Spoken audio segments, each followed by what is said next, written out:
제가 여러분들 나눠드린 안내서에 보니까 자치분권과 기업의 전략 좀 딱딱하잖아요.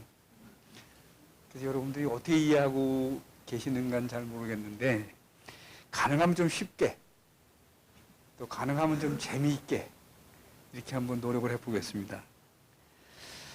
그래서 오늘 여러분들하고 나눌 얘기는, 질문을 들으면 이렇습니다. 여러분들 가끔씩 대한민국이라는 나라에서 감사하고 있는지, 혹시 감사하다면, 이걸 이제 대부분 서울 사시니까 서울시에 감사하신지 대한민국에 감사한지, 뭐 이런 질문이 되겠습니다.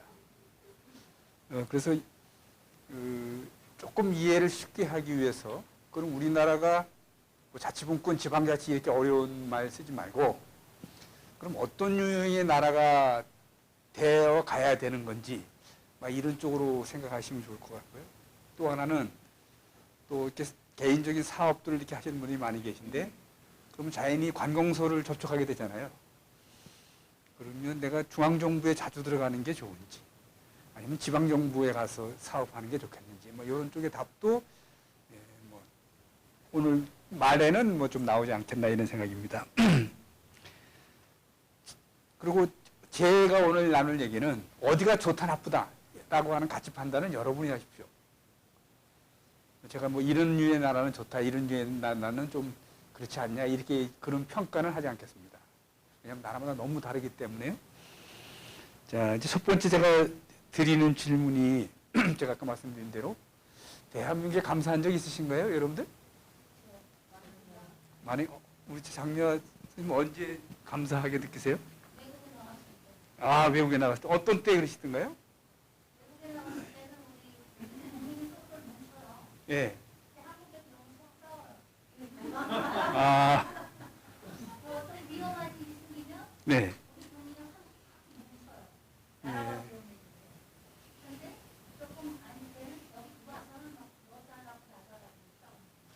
그래서 외국 나오면 그래서 감사하시다고요.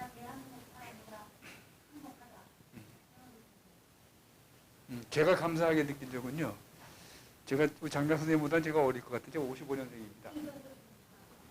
그러면 올해 우리 나이로 67세인데요. 아마 대한민국의 흥망성쇠를 같이 한 유일한 세대가 아시지 않습니까? 6.25 동란 후에 태어났어요? 예, 6.25 동란 후에 태어났잖아요. 55년생. 제가 60년대 학교 다닐 때 대한민국의 1인당 국민소득이 88불이었습니다. 100불이 안 됐죠. 지금 35,000불에 국가입니다. 지난 50년 만에 이와 같은 경제 성과를 낸 전 세계의 유일한 나라입니다. 제가 오늘 몇 가지 나라의 예를 드릴 텐데, 제가 이제 대한민국을 감사하게 느낀, 제가 86년도에 미국에 공부하러 갔는데요. 아, 그래요? 아, 마스크 좀 벗을까요? 네, 그러시죠. 양해 되시는 거죠? 네. 제가 1986년도에 미국에 공부하러 갔는데요. 그때 대사관에 똑같이 있었습니다. 영사가 저를 비자라는 걸 주는데 2시간 인터뷰를 하더라고요. 그때 대사가 보면 어떻게 하면 이 사람을 미국에 안 보낼까, 이제 이 궁리하는 거죠, 영사는. 왜냐면 그 당시에 많은 사람들이 갔다가 안 들어왔습니다.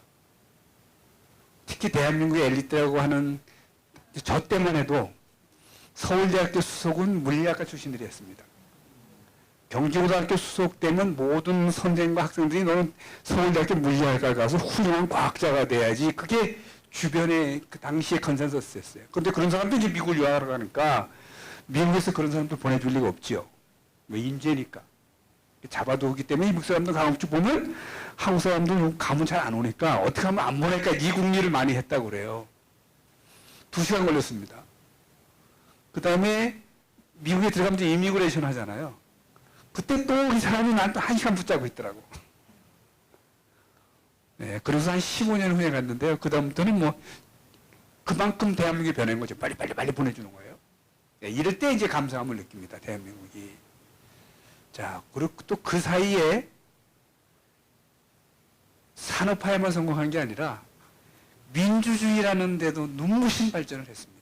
물론 그 사이에는 희생도 많았지만 그래서 지금 지구상에 있는 224개 독립국가 중에 산업화와 민주화를 동시에 달성한 나라입니다. 그러니까 이런 나라는 세상에 없는 거죠. 그러니까 여러분이나 저나 대한민국에 감사하고 자랑스러울 수 있습니다. 자, 그런데 또 한편 이렇게 돌아보면 여러분 참 바쁘시죠? 아까 우리 장로님도 바쁘단 말 몇 번 하셨는데 하루에 열 몇 시간씩 다 일들 하시잖아요. 자, 우리의 시스템이 고비용적인 게 많습니다. 특히 서울에 사시는 분들은 서울에 사셔야 되기 때문에 출퇴근도 한 종합 하루에 한 두세 시간씩 걸려야 되고 또 걸어갈 때도 속도 보시면 뭐 빨리빨리 이렇게 걷죠. 왜 그럴까? 그런 거에 대한 답이 오늘 여러분하고 저하고 얘기하는 거에 나오지 않겠나 생각합니다. 자, 그래서 먼저 우리나라를 이해하기 전에 제가 조금 이해하고 있는 외국의 나라를 몇 가지 소개하는 게 첫째 순서입니다. 자, 우리 미국을 잘 알고 계시죠? 예. 멀리 떨어져 있면서 특히 1945년 이후로 한국에 가장 영향을 많이 미친 나라고요. 여러분 주위에도 유학 갔다 그러면 이렇게 돌아보시면 한 80%는 미국 갔을 겁니다. 자, 그런데 이 미국이라는 나라는 전 세계에도 없는 유일한 유니크한 나라입니다. 자, 어떻게 오늘 여러분들하고 나누는 주제 중에 다른 나라들은 대개 오랜 역사 속을 가지고 국가가 형성되고 그 다음에 지방이 형성되고 이런 역사들이 있는데 미국이라는 나라는 지방정부가 만들어지고 그 후에 주정부가 만들어지고 마지막으로 연방정부를 만든 나라입니다. 또 다른 나라는 오랜 지리적, 이런 문화적, 사회적 여건 후에 이렇게 나라를 조금 역사적으로 발전해 왔는데 이 나라는 아무도 없는 백제 후에 살던 사람 싹 쫓아내고 자기네 나라를 이렇게 자기네 뜻대로 만든 나라입니다. 혹시 우리가 이제 달나라에 가게 되면 그때는 이제 우리 식으로 나라를 만들 수 있겠죠. 예를 들면 그렇게 만든 나라입니다. 자, 그런데 이제 여기에서 우리를 놀라게 해준 몇 가지가 있어요. 자, 우리는 선거 때가 되면 여러분들 동사무소에 선거인 명부라는 걸 다 만들어서 혹시 귀하의 선거인 명부에서 빠졌나 안 빠졌나 확인해 주세요. 이렇게 통지가 날라옵니다. 미국은 그런 시스템이 없습니다.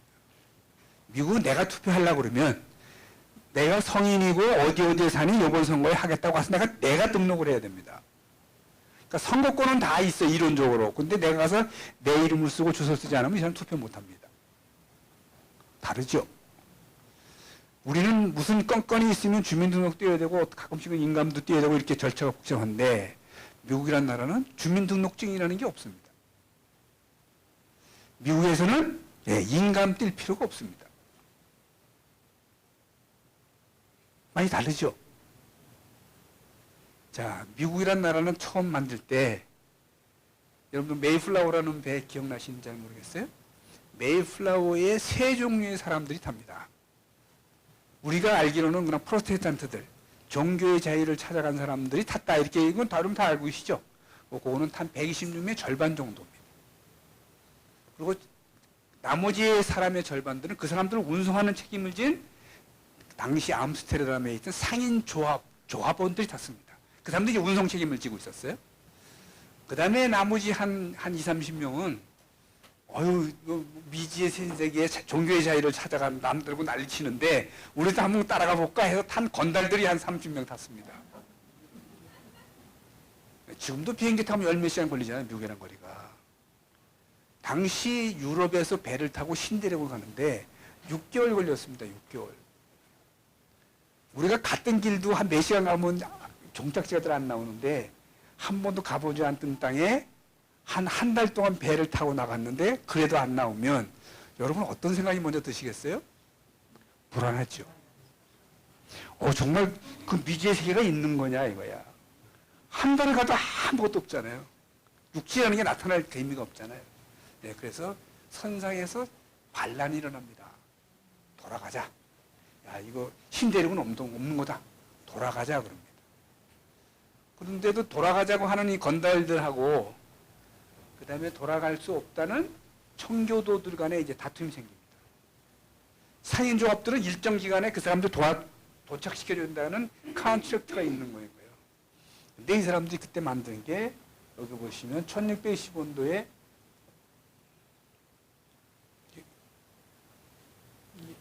불빛은 약한가요?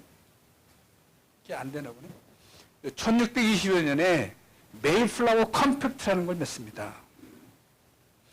그거 타고 있는 120명이 모여서 자, 앞으로 여러 가지 위기가 나올 텐데 여기서 지도자를 한 사람 뽑자. 그러니까 선거를 하는 거랍니다. 기가 막히죠? 그러면서 각자의 모든 권리를 다 내려놓고 신대륙에 가면 신대륙에서 얻는 모든 부는 균등하게 나눈다는 컴팩트랍니다. 이 사람들은 그걸 굉장히 위대한 합의라고 보는 거죠. 이게 미국이라는 나라가 만들어지고요. 자, 그럼 이제 신대륙에 도착했죠?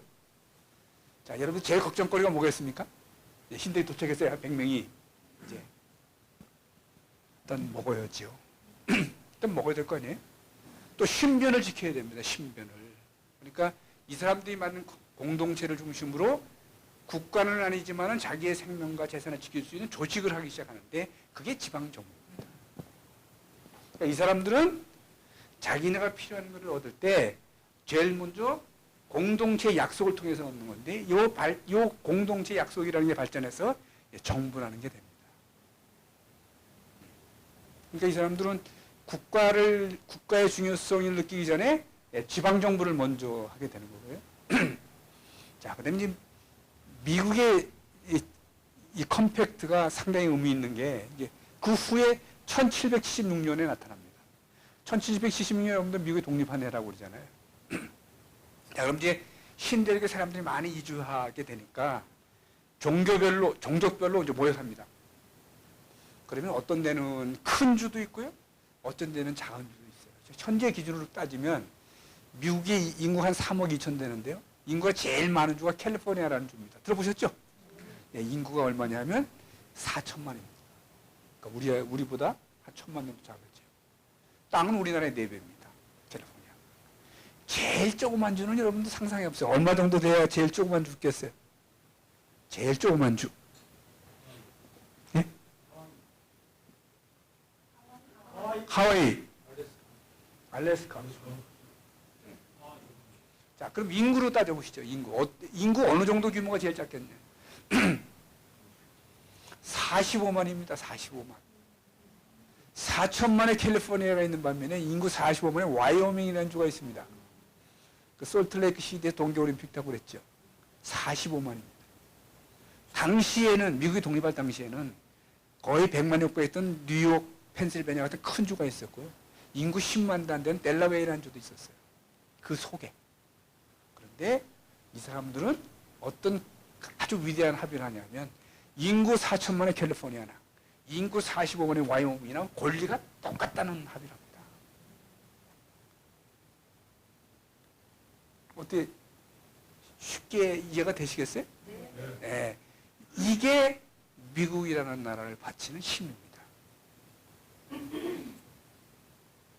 그러니까 미국은 이러한 합의를 헌법이나 국가를 만들 때 어떻게 반영시키냐면 지금 미국은 상원 하원 2개가 있잖아요. 상원은 인구 규모에 관계없이 각 주에서 다 2명입니다. 인구가 4천만인 캘리포니아도 2명, 인구가 45만 다는 와이오밍도 2명, 그래서 2 곱하기 50에서 100명입니다. 상원은. 하원은 머릿수를 비례합니다. 그러니까 인구가 조그만 와이오밍은 하원의원 1명, 인구가 4천만인 캘리포니아는 하원의원만 51명입니다. 머릿수를 비례하니까. 자, 그러면 미국의 건국 정신은 미국의 이 사람들이 맨 처음에 합의를 볼 때 어디가 힘이 세겠어요? 상원이 힘이 세겠어요? 하원이 힘이 세겠어요?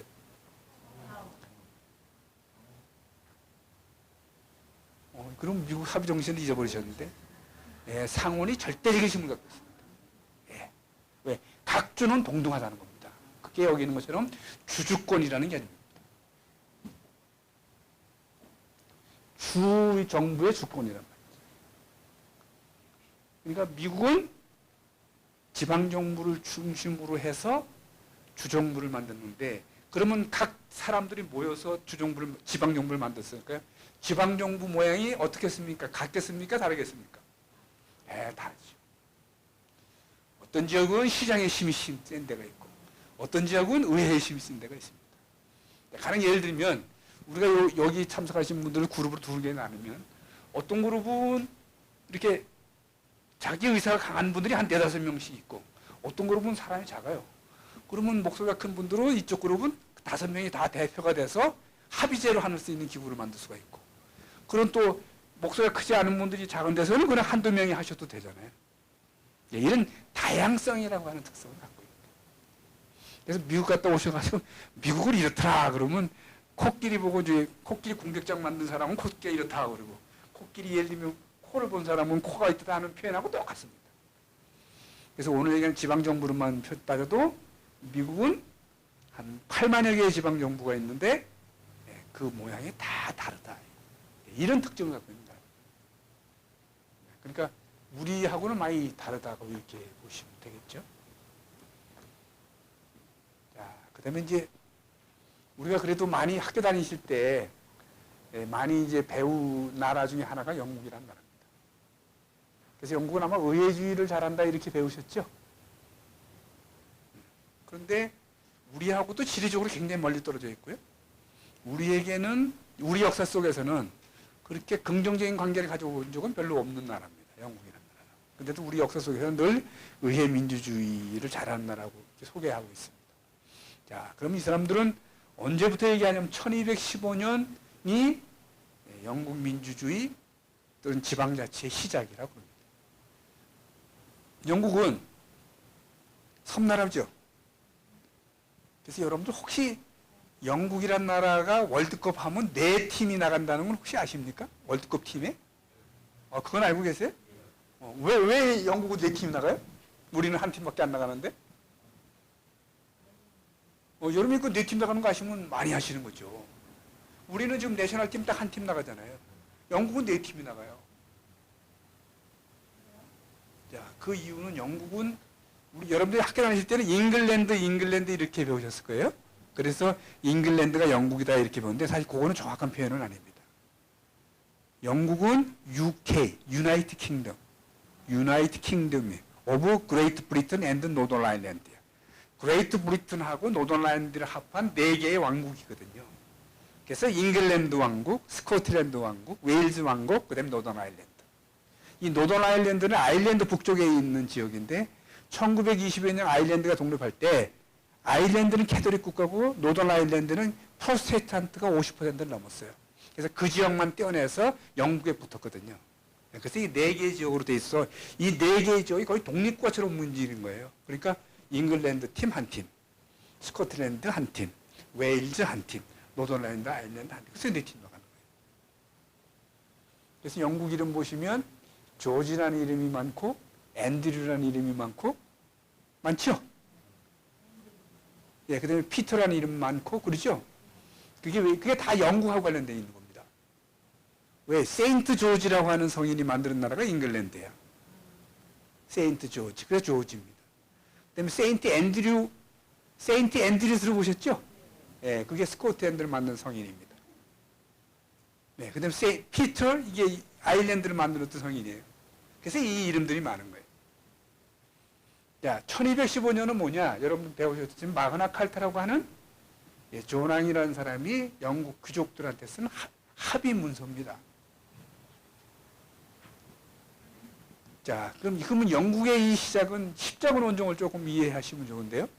십자군 원정은 이 존왕의 형이 킹 리차드라고 하는 사람입니다. 사자왕 리차드. 여러분 로빈은 영화 보셨으면 아마 로빈 후드에서 이렇게 사자왕 문양 가슴에 하고 나타나는 왕이 이게 사자왕 리차드인데요. 옛날에 유럽에서 십자군 원정을 떠나면 십자군 원장의 명을 받은 황제가 자기가 데리고 오는 모든 군사와 가족들의 경비를 100% 부담해야 됩니다. 여러분 십자군 원정 떠날 때 가족들 데리고 갔다는 얘기는 들으셨나요? 전쟁터에 가는데요. 기사들이 자기 가족들을 다 데리고 갔습니다. 그러니까 예를 들면 4인 가족이다 이렇게 생각하잖아요. 그럼 기사가 5만 명이면 5, 4, 20만 명이 이동하는 거예요. 왜 그랬겠어요? 십자군 원정이 시간이 1년, 2년, 길게는 몇 년씩 걸리거든요.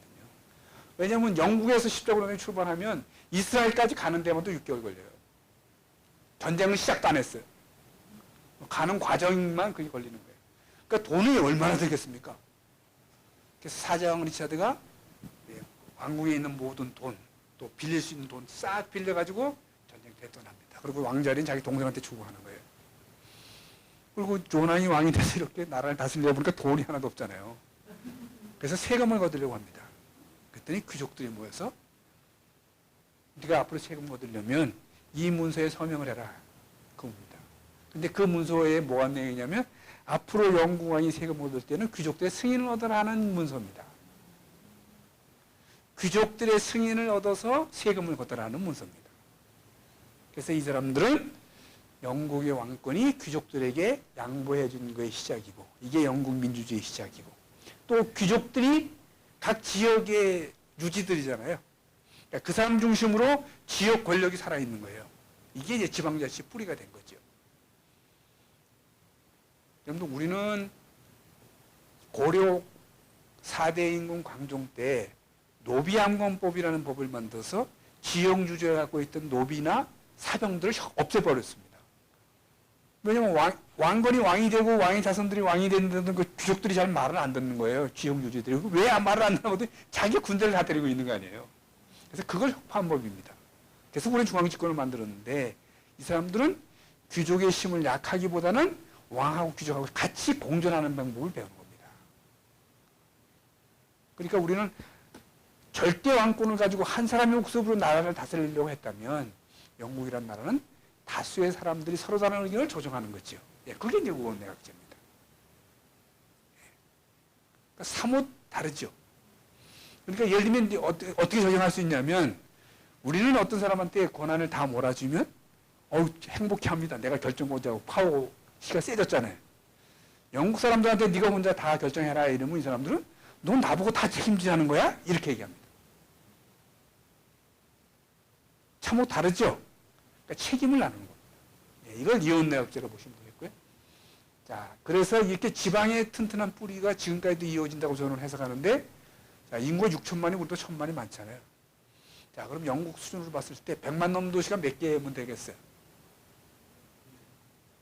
예, 영국은 100만 넘는 도시가 딱 2개 있습니다. 인구는 6천만인데. 우리는 인구가 5천만인데요. 인구 100만 넘는 도시가 10개가 있습니다. 우리나라에. 서울시 포함하면 11개입니다. 인구 50만 넘는 도시가 100만 도시 포함해서 16개가 있습니다. 그러니까 우리는 대도시 지향적이죠. 근데 영국은 지역이 비슷비슷하다. 박지성 선수가 그렇게 이름을 알렸던 맨체스터 유나이티드라는 팀이 있잖아요. 거기에 맨체스터 유나이티드 있고 맨체스터 시티라고 하는 세계적인 팀이 2개가 있어요. 그런데 인구가 45만입니다. 수원시의 3분의 1이에요. 옥스퍼드 들어보셨죠? 세계적인 대학이 있는 대학입니다. 인구 27만입니다. 캠브리지 대학 들어보셨나요? 캠브리지 인구 10만도 안 되면 9만 7천 명입니다. 그러니까 지역이 비슷하죠. 똑같다고 할 수는 없지만. 런던 800만 빼놓고는 각 지역이 인구가 비슷하다. 이게는 지역의 튼튼한 배경을 갖고 있었기 때문에 그렇다. 이렇게 저는 보고 있고요. 자, 여러분들 우리나라에 영향을 많이 준 나라가 첫 번에 제가 미국 말씀드렸는데 미국 빼놓고는 아마 우리가 제일 영향을 많이 받은 나라입니다. 뭐 우리가 정말 잊고 싶은 역사도 있잖아요. 야, 근데 일본은 어떤 나라냐? 일본은 오늘 여러분들하고 나뉘는 주제 속에 굉장히 독특한 나라입니다. 여러분 도쿠가와 이에야스의 에도 막부라는 거 들어보셨죠? 예, 이게 1600년에 시작하는데요. 토요토미 히데요시가 고난을 정점에 달하고 내리막길을 걸을 때 마지막 전쟁을 이제 도쿠가와 이에야스라고 하잖아요. 그게 세키가하라라는 전투입니다. 이게 1603년도에 이루어지는데요. 그 이후로 도쿠가와 이에야스가 정권을 잡고 전국을 300개의 번으로 나눕니다. 300개 번으로 나누는데 중앙에 있는 에도 막부와 30개의 봉건 영주들은 거의 독립적이었습니다. 그러니까 연방제에 가까운 나라였죠. 어떤 수준에서 연방제냐면 30개의 봉건 영주들이 에도 막부의 세금을 한 푼도 안 냈습니다. 다 독립경제를 갖고 있었어요. 그러니까 내가 예를 들면 어떤 특정한 이게 번이라고 하는 행정체제인데 내가 어떤 지역의 번에 내가 영주면 내가 영주고 내 아들이 영주고 내 손주가 영주고 계속 세습합니다. 그리고 내가 내 군대를 데리고 있습니다. 그래서 여러분들이 가끔씩 일본 영화를 보면 낭인이라는 말이 나오는데 얘네는 한번 이 무사들이 사무라이들이 나한테 한번 충성을 하면 평생 나한테 충성해야 됩니다. 나를 떠나면 어떤 영주도 이 사람은 안 받아줍니다. 그런 무사들을 보고 우리가 낭인이라고 하는 겁니다. 봉건 영주 속에서는 어떤 묵계가 있냐면 어떤 특정 영주에게 맹세한 사무라이나 이 자리를 떠나면 아무도 받아주지 않는다는 그런 묵계가 있었어요. 그러니까 낭인이 나오는 거죠. 드물게.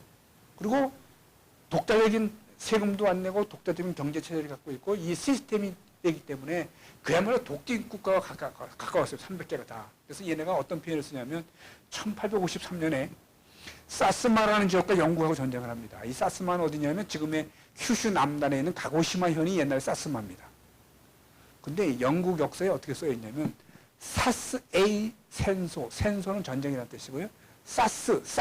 사스마하고 A, 영국하고 전쟁했다. 이렇게 써 있습니다. 우리 같으면 일영 전쟁이죠. 일본하고 영국하고 전쟁인다고 쓰질 않고 사스 A 센소야. 그러니까 거의 독립국가 같은 거예요. 사스마국하고 영국하고 전쟁했다 이렇게 썼습니다. 그래서 지금도 이 사람들은 국이라는 표를 그래서 뭐 시국 이렇게 국이라는 표를 쓰는 것도 그러니까 아주 분권적이었던 나라죠. 그러다가 메이지 유신이 지나고 나서 이 나라가 이제 바뀌죠.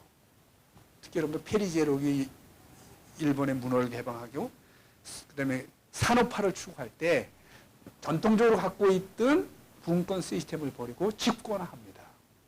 근데 이 집권화했던 그 모델이 독일이라는 나라고요. 그래서 여러분들 학교 다니실 때 제2외국 하셨는지 잘 모르겠는데 제2외국 하셨나요? 뭐 하셨어요? 1호 하셨어요? 아, 독일어 하셨죠? 지금 대한민국에 4년제 대학이 한 140개, 2년제 대학이 한 120개 되는데요. 4년제 대학이 한 70%가 도구동문학과가 있습니다. 지금은 이제 많이 없어졌어요. 독일이 얼마나 신기해 보이겠습니까? 대한민국이? 인구 5천만에 4년제 대학이 120개인데 독일하고는 아무 관계 없는 나라에서 도구동문과를 70개를 갖고 있어요. 여러분 독일이라고 생각해 보세요. 동양에 독일하고 인연도 별로 없는 나라가 도구동문학과를 70개 있다 그러면 얼마나 사랑스럽게 보이겠어요. 그래서 독일 재단들이 다 한국에 들어와 있는 겁니다. 근데 그 이유는 독일 시스템을 일본이 배웠고 일본을 통해서 우리가 그 시스템을 그대로 받은 거거든요. 그래서 저 학교 다닐 때만 해도 우리의 법률 행정 시스템은 독일을 전제를 하고 독일을 알아야 됐어요. 왜? 그게 일본을 통해서 우리 들어온 거거든요. 그런데 일본이 근대화하는 과정이 독일이 근대화하는 과정하고 똑같았습니다. 자, 독일은 어떤 나라였냐면 유럽에서는 슬픈 민족 중에 하나죠. 게르마니. 1648년 웨스트팔렌 조약이라는 게 있는데 이 웨스트팔렌 조약은 신교와 구교 간의 30년 종교전쟁이 끝나고 나서 맺은 조약인데요. 독일을 싸고 있던 외곽에 있는 강대국들이 그 신교 중심의 게르만들이 서로 협력하지 못하도록 만든 조약입니다. 왜? 구교국가 중심의 프랑스 구교였죠. 오스트리아. 이 다 구교국가들이 신교 중심의 종교혁명을 한 독일 사람들이 힘쓰는 걸 막기 위해서 독일을 300개의 지역으로 쫙 쪼개놓습니다. 그러니까 본인의 의사와 관계없이 쪼개진 거예요. 근데 거기다 울분을 느낀 사람이 누구냐면 프리드리히 대왕이라는 사람이 1703년에 프로시아에 게르만의 그 불만을 한 사람이고요. 그다음에 문학이나 음악으로 독일인의 단결을 외친 사람이 브라함스라는 음악가입니다. 그거를 정치적으로 힘을 모빌라이즈한 사람이 비스마르크라는 사람이고요. 그다음에 그 최고의 정점에서 신의 영웅인 사람이 히틀러라는 사람입니다. 그러니까 본인의 의지와 관계없이 분권적으로 했던 나라를 힘을 모아서 그다음에 마지막 산업화에 성공을 하고 그리고 제국주의에 합류하는 길을 걸었죠. 독일이. 딱 그 타이밍에 이토 히로부미를 중심으로 한 일본의 개혁 세력들이 독일의 과정을 보고 그대로 일본에 실험을 합니다. 그래서 분권적이었던 일본이 집권적인 시스템을 만들고 그 집권적인 시스템을 통해서 근대화에 성공을 하고 청일전쟁, 러일전쟁을 통해서 강대국이 되고 그걸 바탕으로 제2차 세계대전을 일으키는 거죠. 근데 이 두 나라의 다른 점은 독일은 제2차 세계대전이 패망하고 분권으로 바로 돌아갑니다. 근데 일본은 그 시스템을 그대로 유지하고 있죠.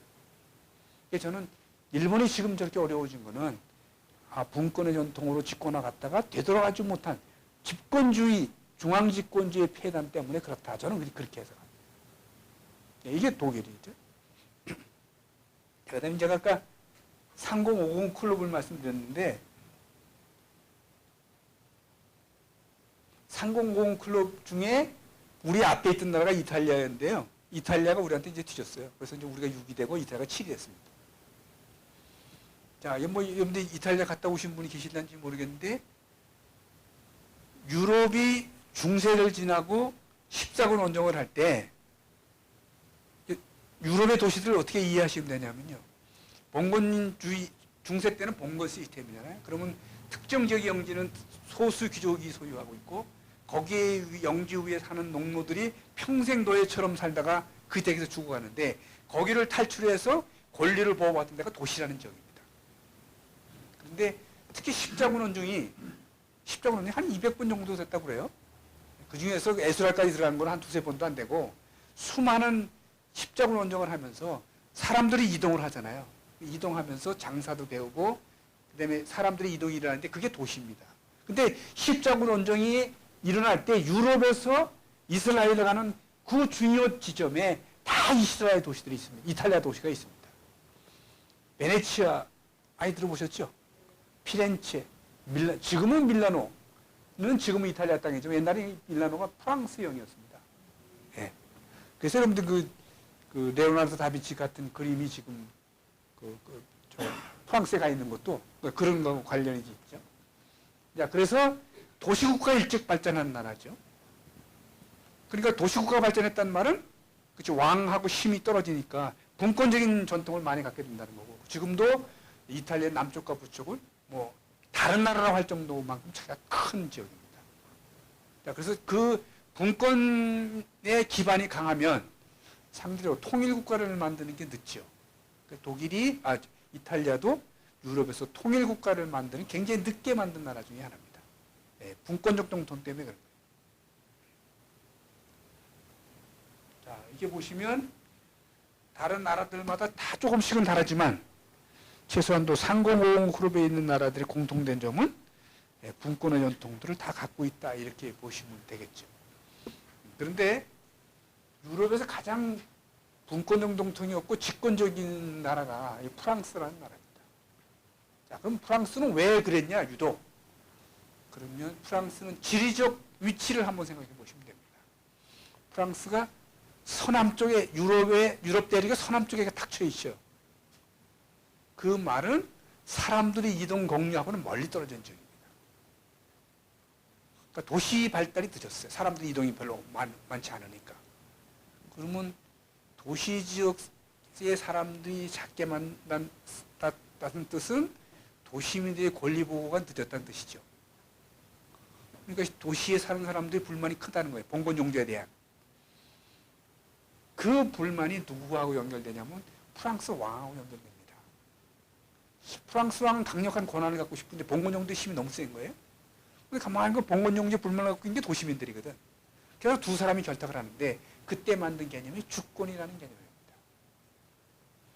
도시민들이 갖고 있는 주권을 왕에게 위임해 주니까 왕은 도시민들이 위임해 주는 그 주권을 근거로 봉건 종류들을 누릴 수가 있는 거죠.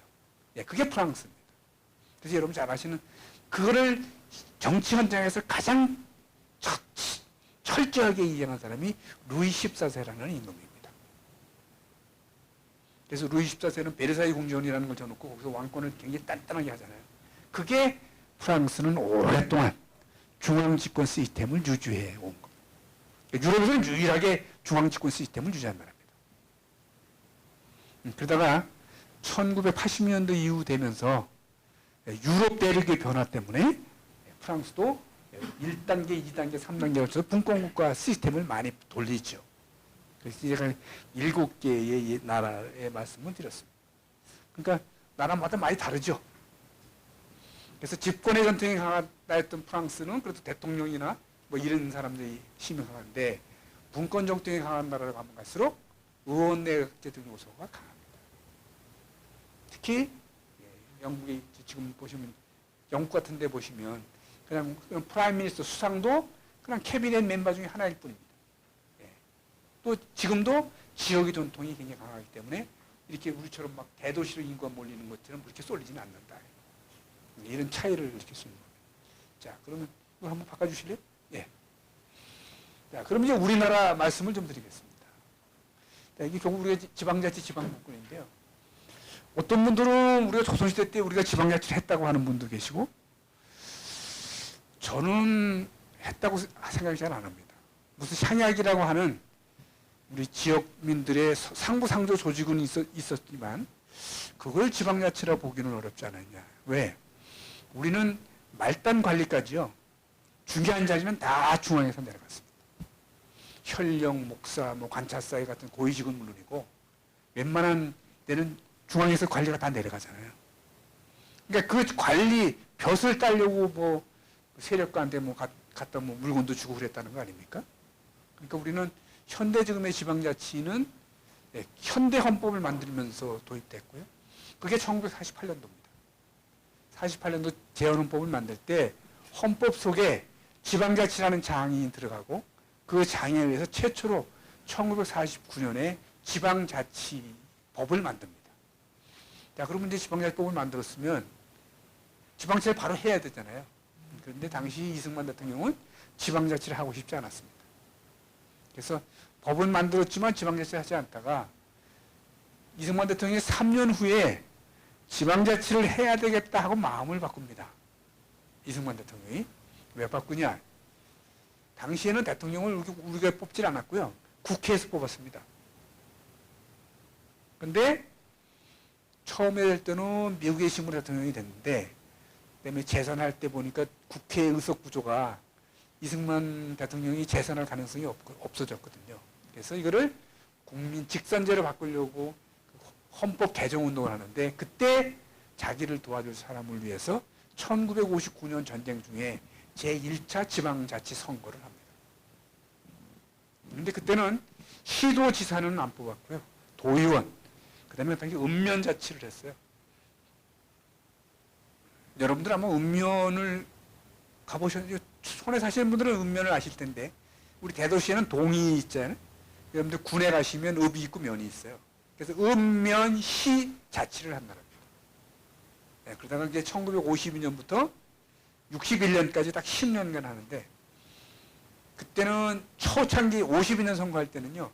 읍장 면장을 어떻게 누가 뽑았냐면 우리 주민들이 직접 뽑지 않고 읍의회 면의회를 구성을 하면 거기서 의회 내에서 선출했습니다. 그러니까 간접 선거인 거죠. 그러면 읍장 면장한테는 의회 해상권을 주고 또 의회한테는 읍장 면장 불신임권을 줬어요. 그러니까 이 민주적인 제도를 효율적으로 쓸 수 있는 경험이 작게 되면 갈등이 생기면 서로 비방하는 거죠. 네, 이런 역사를 한 10년 하다가 5.16을 맞습니다. 그러니까 5.16을 맞던 그 당시에 그 군사혁명위원회 위원장인가요? 박정희 소장이 지방자치를 폐지합니다. 자, 제가 여기서 질문을 드립니다. 왜 폐지했을까요? 왜 박정희 소장은 대한민국 발전을 위해서 지방자치를 통일 때까지 폐지하자고 헌법안을 냅니다. 현대정부 현대정부 필요하다고 지방자치 했는데 폐지한다. 여러분들 그거 아시면 오늘 등록금 내신 보람을 쓰거든요.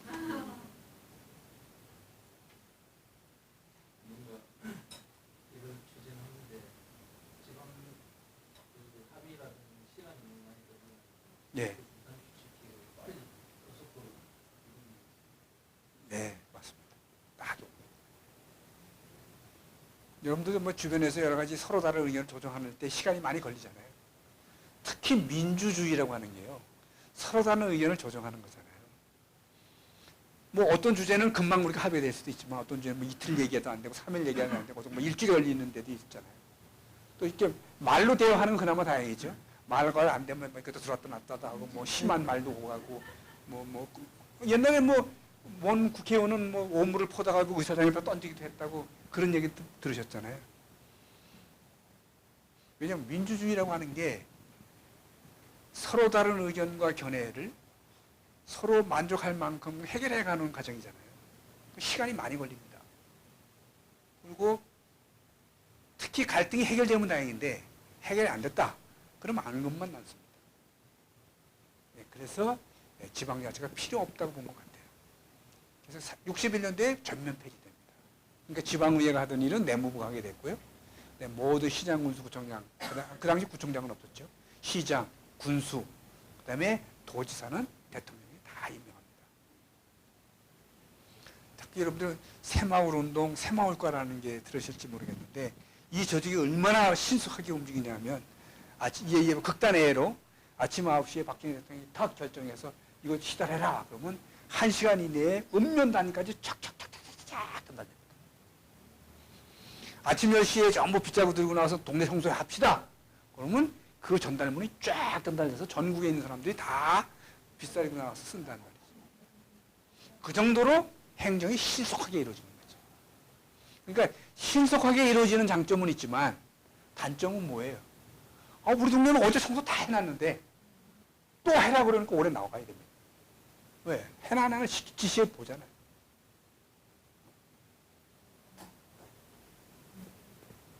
자, 그 다음에 또 하나는 민주화 운동을 했던 사람들이 보는 시각의 차이입니다. 특히 지방자치를 부활해야 되겠다고 가장 강력하게 주장한 지도자들이 몇 분 계신데 그 중에 한 분이 고 김대중 대통령. 김대중 대통령께서는 지방자치 안 하고는 정권교체 못한다 이렇게 생각했습니다. 왜 그러셨을까요? 왜 지방자치를 안 하고는 우리가 정권교체 못한다? 그분은 거의 신념이었습니다.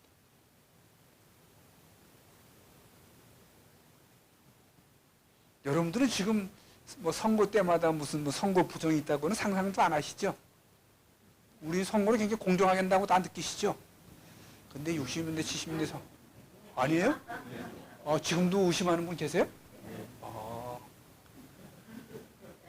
60년대, 70년대는 뭐 고무신 선거, 뭐 무슨 선거 이렇게 선거에 부정적인 측면이 많았고 그 중에 하나가 관권 선거라는 게 있었습니다. 들어보셨나요? 관권 선거? 임명직 군수, 임명직 시장, 임명직 지사이기 때문에요. 내가 대통령한테 잘 보일까 못 보일까는 뭐가 보여줘요? 선거 때마다 집권여당 표가 몇 표 나오냐가 굉장히 중요한 거예요. 그렇지 않겠어요? 내가 요즘 현직 부산시장입니다. 근데 내가 서울시장 한번 하고 싶어. 그럼 선거 때 내 지역에서 공화당 표가 많이 나와야 그래도 참 애썼네 이럴 거 아니에요. 근데 내 지역에서 공화당 표가 정말 안 나왔다. 그럼 저 서울시장 시켜주겠습니까? 임명권자가? 그 관권 선거를 막지 않으면 정권 교체가 어렵다고 봤고 관권 선거를 막으려면 어떻게 돼야 돼? 임명권자로부터 자유로운 사람들이 해 있어야 된다고 믿은 거예요. 그래서 1987년이 대한민국 지방자치 민주화는 굉장히 중요한 해인데요. 그게 이제 배경입니다. 1987년 1월 달에 여러분 다 기억나신 박종철 군 고문치사 사건이 생깁니다. 들어보셨죠? 지금 우리 6월 달인데 6월 달이 보훈의 달입니다. 그래서 뭐 6.25도 있고 뭐 이런 날이 있는데 또 중요한 날이 6월 10일입니다. 어제. 왜냐하면 60항쟁이 있었잖아요. 60항쟁 전인 6월 9일에 무슨 사건이 있냐면 이한열군 최루탄 사건이 생깁니다. 그게 60항쟁의 중요한 시발점이 됐다고 그러잖아요. 60항쟁이 일어나니까 왜 60항쟁은 그야말로 화이트 칼라들이 명동에 다 나온 깜짝 놀랄 그런 항쟁이었고 그거를 보고 놀란 노태우 대통령이 6월 29일 날 6.29 선언이라는 걸 합니다. 들어보셨죠? 6.29 선언에서 뭐 여러 가지 약속을 하셨는데 두 가지가 있는데 하나가 대통령 직선제 하겠다는 거고요. 하나가 지방자치 부활하겠다는 겁니다. 그래서 그 약속이 87년 10월 29일 날 발효가 돼서 그날이 제9차 헌법 개정이고 그 헌법 개정으로 대통령 직선제하고 지방자치법안이 되는 겁니다. 그리고 그 이듬해에 1988년도에 지방자치법이 개정됩니다. 1988년 나오죠? 지방자치 개정이 돼요. 자, 그때 지방자치법을 만들 때, 자, 완전한 지방자치법을 만드느냐, 빨리 시작하는 지방자치법을 만드냐, 이게 중요한 이슈죠. 어떤 법을 하나 만든다고 한다는 거는 이 상당히 시간이 필요한 겁니다. 지금은 제가 나중에 우리 32년 만에 지방자치법을 소개해 드릴 텐데, 그 지방자치법 만드는데 2년 걸렸습니다. 2년. 그 법만 만드는 거예요. 그러니까 완전한 법을 만들겠다. 우리가 지금 요번에 개정된 법이 211조, 211개의 조문이 있고요. 그 앞에 한 180개의 요문이 있었습니다. 그 말은 180개의 조문이 있다는 말은 이슈가 한 180개 되는 거야. 211개 있다는 말은 이슈가 211개 된 거예요. 시간이 많이 걸리는 거죠. 또 선생님이 생각하는 이상적인 내용과 내가 생각하는 방향이 다른 거죠. 국회의원이 300명 있습니다. 그러면 그게 얼마나 생각이 다르겠어요. 그러니까 당시 김대중 대통령께서 하시는 말은 그 대표단에게 완전한 제도를 만들려고 애쓰지 말고 빨리 하는 제도가 많아. 그래서 제도의 불안정성입니다. 그래서 1991년도 선거를 하게 되는데요. 그때 단체장 선거 안 하고요. 의원 선거만 했습니다. 3월 달에 기초, 그 다음에 6월 달에 광역. 그리고 의회에서 일하는 사람들의 인사권까지도 단체장이 다 갖고 있었어요. 그러니까 의원들은 힘을 거의 못 썼죠. 왜냐면 단체장이 권한을 다. 그러면서 단체장은 임명적으로 딱 뒀습니다. 91년도에. 그러니까 내무부에 하고 싶은 대로 다 한 거예요. 당시에 뭐 지금은 그게 불가능해졌지만 당시 행정고시에서 한 30대의 5급 사무관들이 막 지방에 군수로 내려갔대거든요. 근데 지방자치 한다는 말은 그 자리가 싹 없어지는 거잖아요. 그래서 불완전한 지방자치였다. 그래서 그 다음에 1991년도 선거는 임명직이었지만 95년도에 김영삼 대통령이 그게 무슨 지방자치냐 그래서 임명직을 선출직으로 바꿉니다. 그럼에도 우리나라의 구조는 시장의 권한이 강하고요. 의회의 권한이 약한 그런 시스템을 30년 동안 쭉 유지해 온 겁니다. 이게 문재인 정부가 지방자치법을 바꾸지 않으면 안 되는 그런 상황이 된 거죠. 자, 그러면 우리가 왜 지방자치, 지방분권 해야 되냐? 그러니까 여러분들이 이제 여러분 주장을 펴실 때 주장을 설득시키는 방법이 두 가지가 있어요. 그러니까 여러분들 이제 자녀님이나 뭐 주변 사람이 부모님을 설득할 때 하는 방법이 두 가지입니다. 가령 얘기하면 내가 이제 아이스크림 먹고 싶어요. 아이스크림 사장이 들어올 때 갑돌이도 지금 아이스크림 먹고 있고 우리 옆에 있는 누구도 먹고 있으니까 나도 좀 사줘야 되겠어. 이렇게 해주는 방법이 있죠. 그걸 우리 귀납족이라고 합니다. 그러니까 우리 지금 앞에 있는 제가 예를 들어서 6개 나라들이 다 지방자치를 잘하는 거야. 다 지방분권인 시스템이에요. 그러면 우리가 그러한 선진 레벨에 꾸리려면 우리도 비슷한 시스템을 가져야 되겠죠. 자, 한번 상상을 해보세요. 서울시장, 상해시장, 동경시장부터 다 모여서 합의해서 자, 우리 이렇게 하자고 그러는데 서울시장만 난 가서 물어보고 해야 돼. 이러면 얘기 되겠습니까? 좀 동경시장, 뉴욕시장 다 모여서 야, 내년에 우리 이렇게 하고 합의하자. 딱 했는데 서울시장 이건 자기 권한 밖의 일이야. 그럼 난 돌아가서 중앙정부한테 해도 좋은지 물어봐야 될 것 같은데 이렇게 되는 거예요. 권한이 없게 되는 경우에는. 네, 그걸 우리가 귀납적 방법이라고 합니다. 그러니까 지금 우리나라와 같이 경쟁하거나 비슷한 레벨에 있는 국가는 다 지방분권적인 시스템을 갖고 있는. 제가 이제 예를 쭉 들었던 얘기죠. 자, 두 번째는 우리가 민주주의 하려면 권한을 나눠야 된다. 이거 기본적으로 배웠죠. 권력 분립. 네, 지방자치는 국가의 권력을 중앙과 지방이 나눠주는 방법입니다. 그러니까 국가가 다 갖고 있지는 않고 중앙정부 권력을 입법사부 행정으로 나누고 그 다음에 그 권력을 다시 중앙과 지방으로 나눠가는 시스템입니다. 야, 우리가 지난 50년을 돌아보면 민주주의도 눈부실 만큼 발전했잖아요. 근데 우리가 그동안 민주주의를 발전시키지 못했던 이유는 민주주의를 실험할 수 있는 장이 별로 없었어요. 자, 여러분들 이제 그동안의 경험을 바탕으로 제 질문에 한번 자답을 한번 해보세요. 민주주의는 머리로 하는 것일까? 가슴으로 하는 것일까? 민주주의. 어디로 하는 것 같으세요? 머리로 하는 것 같으세요? 가슴으로 하는 것 같으세요? 저는 가슴으로 한다고 생각합니다. 근데 이 가슴으로 하는 이 시스템은요, 경험이 중요하고 스킨십이 굉장히 중요해요. 마음으로 하는 거기 때문에. 머리로 내가 여기를 하고 싶은데 마음은 이리로 가 있는 경우가 많잖아요. 특히 부부관계 한번 생각해 보세요. 그러니까 민주주의를 잘하는 나라일수록 그 경험이 오래된 거지. 그래서 아까 내가 나왔던 예를 들어보면 1215년, 1620년, 1600년 한 몇백 년의 역사가 다 그게 하나하나 축적돼서 지금의 민주주의 바탕이 되는 거죠. 자, 그게 이제 그게 연역적인 방법인 거죠. 자, 이렇게 보면 우리가 왜 해야 되냐고요. 자, 두 번째는 제가 아까 서울 얘기를 잠깐 드렸는데 서울하고 이렇게 비교할 만한 세계적인 도시들 몇 개 있잖아요. 뉴욕이라는 도시도 있고, 뭐 가깝게는 동경도 있고요. 뭐 런던도 있고, 이게 세계적인 도시들입니다. 인구 한 800에서 1000만 정도 비슷비슷한 건데, 뉴욕은 19세기 말 1898년도에 완성된 도시입니다. 뉴욕은. 벌써 100년이 넘었죠.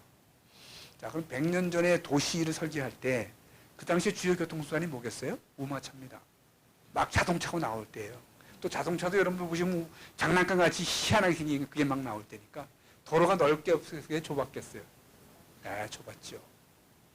여러분 런던 가보셨는지 알긴 모르지만 런던 가보시면 19세기 말 벽돌 시작 때 완성된 건물들이 맞아요. 메인 그 다운타운은 6층짜리 돌로 쫙 치면 그때도 주요 운송수단은 우마차입니다. 그러니까 도로가 좁잖아요. 그리고 과학기술이 건물 지하에다 주차할 만큼 토목이나 건축기술이 발달하지 못했던 도시들이죠. 또 1960년대에 동경도시가 완성되는데요. 그때만 해도 내진 설계를 못했더라 지하에 주차장을 만들 수가 없습니다. 서울은 언제 만들어졌어요? 80년대 만드는 것이거든요. 그러니까 과학기술이 도시를 만드는데 최적으로 도와주는 도시입니다. 그러니까 도로도 넓고 지하 10층까지 주차장 다 만들어서 다운타운까지 모든 차가 들어올 수 있는 세계의 유일한 도시입니다. 또 공공교통이 세계에서 가장 잘 된 도시입니다. 그래도 나가면 매일 밀립니다. 도로 면적이 넓고 그렇게 도로시도 잘 돼 있고 주차장 시설 잘 돼 있는데 왜 밀리냐 이 말이에요. 그렇게 많이 깎고 들어오는 거거든요. 다운타운까지. 자, 또 하나는 도시 면적에 비해서 인구가 많이 사는 겁니다. 자, 왜 이런 일이 왜 생겼을까? 라고 해보면 중앙집권 시스템이 낳은 부작용 중에 하나다. 그러니까 서울이 경쟁력 있고 세계적 도시가 된 것까지는 좋은데 인구의 절반 이상이 지금 수도권에 살고 있잖아요. 여러분들이 서울이 아니었더라면 치르지 않아도 수많은 사회적 비용을 여러분 지금 내고 계세요. 한 10시간만 일하면 되는 걸 15시간 일해야지 여기서 살 수가 있는 거예요, 서울에서는. 동의하세요? 그게, 네? 아파트만 잘 사면 일 안 하고 올라가. 아니, 그러니까요. 예를 들면, 목포에 사시는 분이 왜 서울에 집이 필요합니까? 근데 우리는 서울이 이제 동정성의 도시가 됐어요. 한국 사람이면 다 서울 살아야 되는 거야. 나는 이게 중앙집권 시스템이 나온 부작용이라는 거죠. 그러니까 서울에 경쟁할 만한 도시가 한국 내에만 한 4-5개 되면, 그럼 서울도 한 500~600만으로 되면 지금도 훨씬 사회적 비용이 덜 들여도 되잖아요. 그 중에 하나가 그래서 지금 물론 세계 도시들이 다 수도를 중심으로 인구가 모여 있지만 동경이 집중도가 높다고 해도 29%입니다. 그러니까 우리의 절반 조금 넘는 거죠. 런던 같은 데면 20%가 안 돼요. 아까 얘기했잖아요. 6천만에 런던이 800만밖에 안 돼요. 그래서 지금 수도권에 인구가 너무 많다. 그러니까 저는 자치분권이 됐든 국가 규정 발전이 되든 굉장히 강력하게 해야 된다는 거죠. 자, 이거 집중도 제가 이해 도표 넘어가고요. 자, 그다음에 이제 저출산 고령화입니다. 뭐 여러분들 저출산 고령화 제가 새삼 설명 안 해도 이미 다 아시는 현상인데 그 속도가 너무 빠르니까요. 저도 사학연금을 받는 사람인데 얼마 전에 이거 봤으니 뭐 사학연금도 뭐 10년 안에 적자 재정이 되고 뭐 50년 지나면 기금이 고갈된다고 그러네요. 왜? 그 납입금만 한 사람은 점점 죽고 혜택 받는 사람은 점점 늘어나면 그게 무슨 수로 재간이 어떻게 나가겠어요? 자, 특히 놀라운 거는요. 서울에 사는 젊은이들의 그 합계 출산율이 제일 작아요. 0.74명인가 봐요. 우리나라 전체는 0.94명이 되는데 서울 젊은이는 0.74명이야. 그러니까 뭐 서울 사람들이 더 애를 안 낳는 거죠.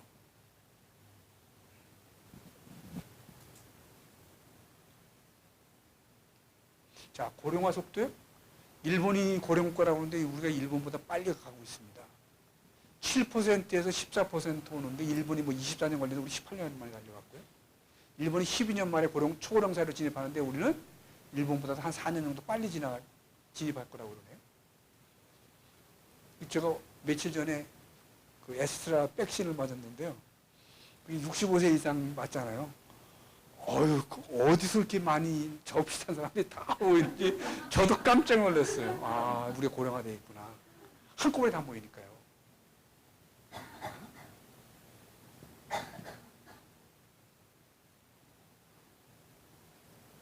자, 그 다음에 그 인구가 특히 코로나19로 출산율도 낮은데 그 젊은 사람들이 다 지금 대도시, 특히 서울로 다 유입되기 때문에 지금 지역은 좀 소멸 위험이 있다는 얘기 다 들으셨죠? 상상이 되시는지 모르겠습니다. 서울만 살아남을 수 있을까? 지방이 없는 서울이 가능할까? 한번 같이 이렇게 고민해 보시죠. 자, 그래서 여기 오른쪽에 도표 보시면 2015년하고 30년을 비교해 보면 지역에 있는 도시는 점점 작아지고 인구가 특히 작은 도시일수록 빨리빨리 작아지는 거죠. 그러니까 그게 소멸이라는 일이 이어진다는 거고요. 그게 지리적 면적은 넓은데 거기에 거주하는 사람은 점점 작아진다. 그런 데이터를 보여준다. 자, 그래서 문재인 정부는 지금부터 4년 전에 5가지 공약을 냅니다. 그래서 그 자치분권 관련해서 자치분권 공약이 5개 정부가 이제 앞에 있었는데요. 김대중 정부는 지방분권을 제도적으로 도입한 겁니다. 그러니까 지방자치를 통해서 정권교체를 해야 되겠다고 주장한 사람이 김대중 대통령이었고 또 그 결과 대통령이 된 분이고요. 그 다음에 권한이 너무 작다는 걸 나중에 알고 권한 이양을 해야 되겠다고 주장한 사람입니다. 그래서 우리 제도적 도입이라고 하고요. 그 다음에 그 정신을 가장 철저히 이해받은 정부가 노무현 정부입니다. 그래서 노무현 정부는 자치분권과 국가균형 발전의 두 축으로 해서 그건 남겨진 게 많죠. 지금 여러분들 아시는 세종특별자치시 들어보셨죠? 세종시가 국가균형 발전 차원에서 만들어진 도시고 제주도에 보면 제주특별자치도라는 게 있는데 그게 자치분권의 심볼 도시로 만든 정책이고요. 그 다음에 이명박 정부와 박근혜 정부 때는 자치분권에 대해서 적극적이지 않았습니다.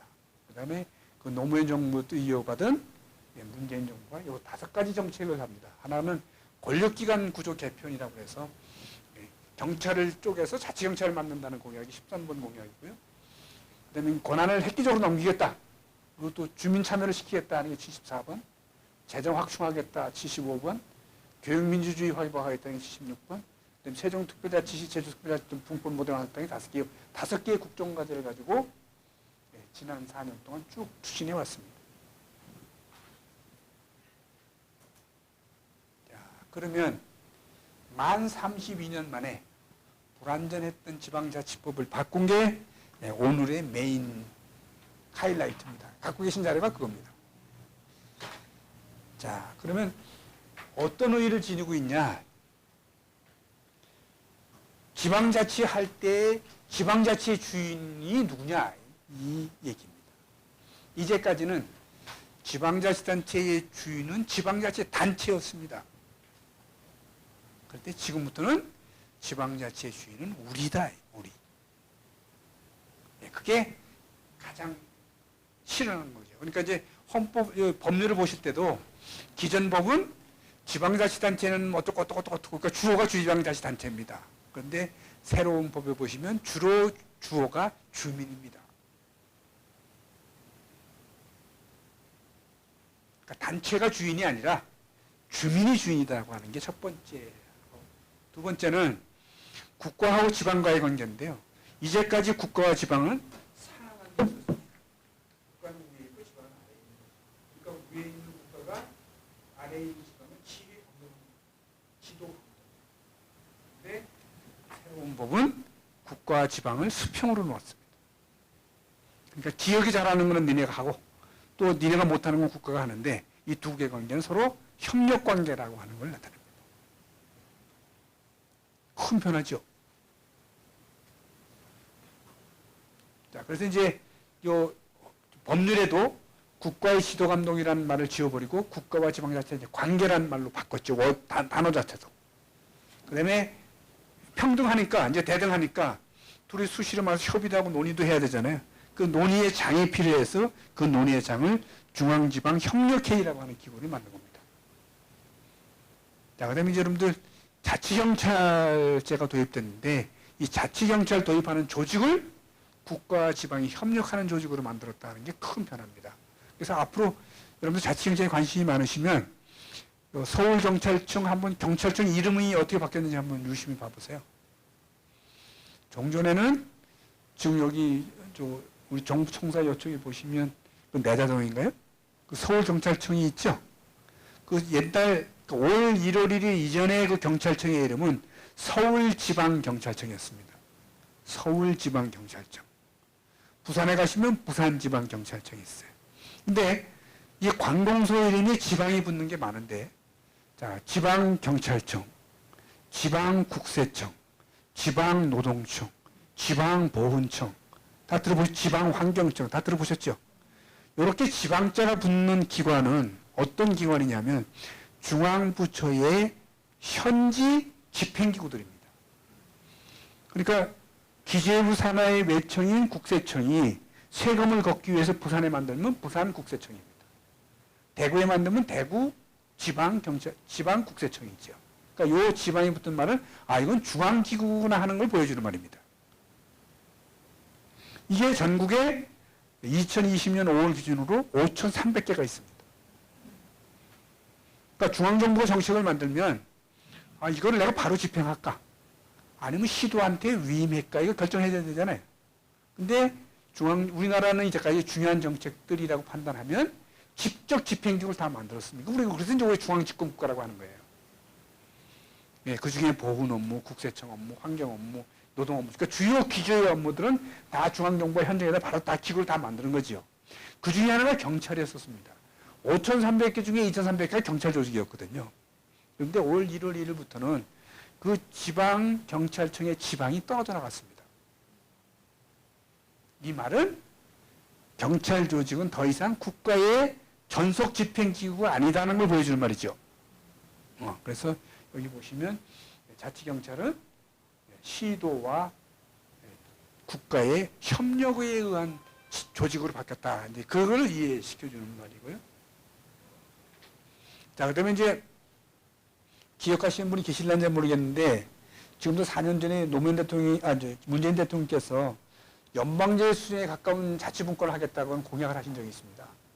우리나라도 연방제 수준으로 하겠다라고 하는 공약을 했는데 헌법을 바꾸는 사항을 제해놓고는 대부분이 다 지방자치법 개정으로 달성됐다 이렇게 보시면 되겠고요. 앞으로 남아있는 자치분권의 과제는 헌법을 손을 봐야 될 과제들이 대부분이다 이렇게 보시면 되고요. 자, 그다음에 이제 지방자치 제도의 완성의 의미를 지니고 있죠. 불완전했던 제도가 30년 전에 이제 개정을 통해서 조금 완전성을 가졌다 이렇게 보시면 되겠습니다. 자, 그럼 이제 어떤 내용을 바꿨나? 자, 그러면 이제 이 지방자치법이 완성되기 이전의 시대를 우리가 자치분권 지방자치 1.0 시대라고 그러고 새로운 지방자치법에서 탄생될 때 우리 지방자치 시대를 자치분권 2.0 시대라고 이렇게 보여주는 겁니다. 그래서 이제 그거를 간략히 대비해 보면 지방자치 1.0 시대는 지방자치 시작이 메인 관심이었죠. 어떻게 하든 지방자치 빨리 하자. 이게 메인이었다면 자치분권 입법 시대는 자치분권을 이제 내시로 하는 겁니다. 지역 주민들이 참여한 그 효능감을 다 느낄 수 있게끔 지역 주민들이 주인된 사회를 만들어 가자 하는 게 첫 번째 차이고요. 그래서 아까 제가 간단하게 말씀드렸지만 주체가 지방자치 1.0 시대에는 단체가 주어였다면 이제는 주민이 주체인 거죠. 자, 그래서 주민발의라고 하는 제도가 있는데 이 주민발의제도는 주민들이 새로운 조례가 필요하다고 판단되면 주민 조례가 필요하다고 단체장한테 요구할 거냐 아니면 우리가 직접 발의할 거냐 이게 문제인데 정전에는 주민들이 직접 발의할 수 없었습니다. 조례가 필요하다고 판단되면 단체장한테 이런 조례를 만들어 주세요 하고 요청했던 거죠. 이게 간접 발의라고 하는데 지금 새로운 법에 의해서는 직접 발의할 수 있습니다. 근데 우리는 이제 이런 경험이 많지 않은데 지방자치 한 오래된 미국 같은 예를 들면요. 우리는 지금 현행 지방자치법에 지방의원은 10번을 당선돼도 할 수 있습니다. 근데 단체장은 3번 이상은 안 됩니다. 근데 미국은 최근에 재선까지는 되고 3선 이상은 금지하는 조항이 많이 생기거든요. 왜 자기가 해보니까 3선 때부터는 속된 말로 폰만 잡고 일은 안 하는 거야. 그러니까 세금만 낭비되는 거잖아요. 그래서 이 사람들이 그 제도를 도입할 때 주민 발의로 주민 투표를 결정합니다. 그래서 앞으로도 우리나라도 이 주민 발의나 주민 투표 제도 활성화되면 여러분들이 뽑는 시의원들 거치지 않고 직접 조례도 만들 수 있고 또 대표들도 소환시킬 수 있고 이런 제도가 활성화될 수 있는 거죠. 네, 그런 시대가 열릴 거라고 봐주고요.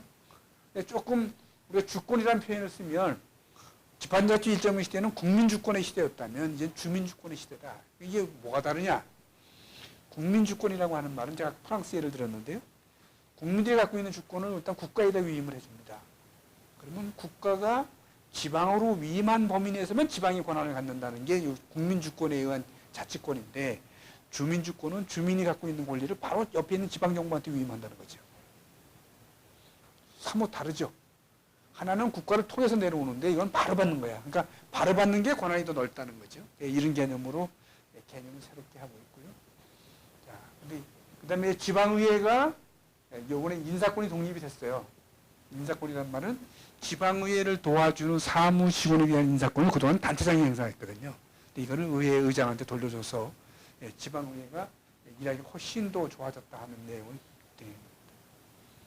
자, 그럼 이제 여러분들이 관심을 가질 만한 몇 개의 상황에 대해서 이제 어떤 내용들이 그러면 있었냐 하는 건데요. 혹시 뭐 지금까지 질문이나 궁금한 거 있어요?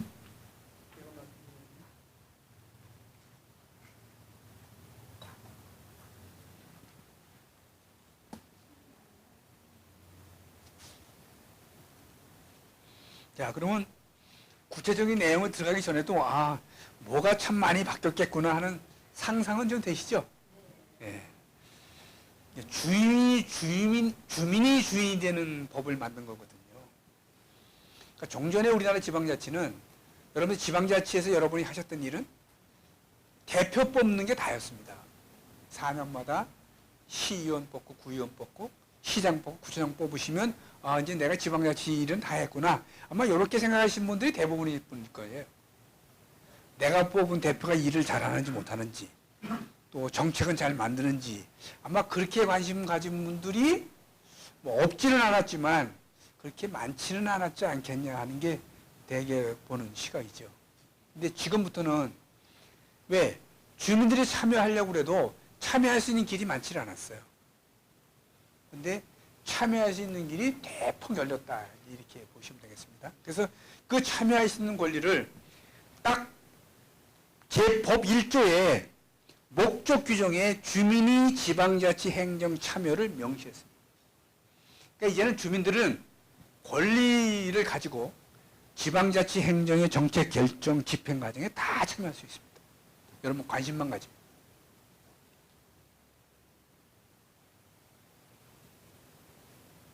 그러니까 이게 종전에는 명시되어 있지 않았는데 이제는 그거를 법 1조에 지방자치법을 왜 만드냐? 그 왜 만드느냐의 그 목적 중에 하나가 주민들이 여러분들이 사시는 지역의 모든 정책 결정 집행 과정에 참여할 수 있는 권리를 명시하기 위해서 만든다는 거예요. 그러니까 저런 규정들은 언제 효과가 크냐면요. 내가 이런 권한이 있어 없어? 라고 할 때 이거 봐라. 지금 지방자치법에 주민들이 여러분이 사시는 지역의 정책 결정 및 집행 과정에 참여할 수 있다고 하지 않았냐? 그러니까 참여라는 게 여러 가지 형식이잖아요. 그 집행 과정의 내용을 보여줘. 누가 이런 결정을 했어. 그래서 앞으로 의회는요, 찬반하면 나는 찬성했다, 반대했다를 기록하게 되어 있습니다. 물론 이제 비밀 투표가 보장된 몇 개 예외는 있어요. 뭐 의장 선거를 한다든지, 의장 선거를 명시하게 해놓으면 잘못하면 패가 나지잖아요. 그래서 몇 개를 지어놓고, 특히 정책 선거는 이 안에 대해서 아무 개는 찬성했고, 아무 개 노했다는 걸 다 주민들이 알게 해줬어요. 엄청난 변화죠. 네. 자, 그 다음에 주민 참여권을 강화하기 위해서 여기 보시면 주민 생활에 영향을 미치는 정책 결정 집행 과정에 참여할 권리를 신설한 겁니다. 자, 그 다음에 여러분들이 직접 조례 발의할 수 있다고 주민 조례 발안제 제가 말씀드렸죠. 자, 여러분들이 혹시 여러분들이 살고 계시는 구나 시에 저 공사가 좀 이상하다. 멀쩡한 거 뜯어내고 뭐 새로 깔고 이러면요. 주민감사 청구를 할 수가 있어요. 예. 종전에는 시도는 500명, 50 이상 도시는 300명, 200명의 서명을 받아야 되는데 요 요건이 500명이 300명으로, 300명이 200명으로, 200명이 150명으로 반 이상씩 팍 줄었어요. 서명을 받아야 되는 수가. 그러면 서울시 인구 1000만이라고 치면 1000만에서 300명 서명 받는 건 쉬운 일이죠. 여러분들 한 5만 뜻을 합하면 예를 들면 가분 너는 저 강남역에서 너는 뭐에서 신도림역에서 그러면 한 10분이면 받을 수 있어요. 300명은. 그렇지 않겠어요? 그러니까 주민감사 청구가 너무 쉬워졌어요. 그 다음에 그 감사 기간도 종전에는 2년 이상 못하게 했는데 이게 3년으로 늘어졌죠. 그 다음에 이제 또 하나는 청구할 수 있는 연령이 19세에서 18세 한 살이 낮춰졌습니다. 이 변화는 저는 대한민국에 엄청난 변화를 가져올 거라고 봐집니다. 우리나라의 18세가 누군가요? 보통 우리 정상적이면? 네, 고3입니다. 이제 고3이 사회 문제에 투표를 하게 됩니다. 지금 일각에서는 이 나이를 더 낮춰야 된다는 주장도 있습니다. 16세로 더 낮춰야 된다. 고1 정도면 이제 다 어른이다. 응? 이런 주장도 있지만 현재 우리 지방자치법은 한 살을 낮췄는데 요거 한 살이 사회교육과 학교 교육의 벽을 무너뜨리게 됐습니다. 왜냐하면 고3 학생들 투표를 가려면 뭐 이슈를 알고 가야 되잖아요. 그러니까 학교에서 사회교육, 지역교육을 안 할 수가 없는 거죠.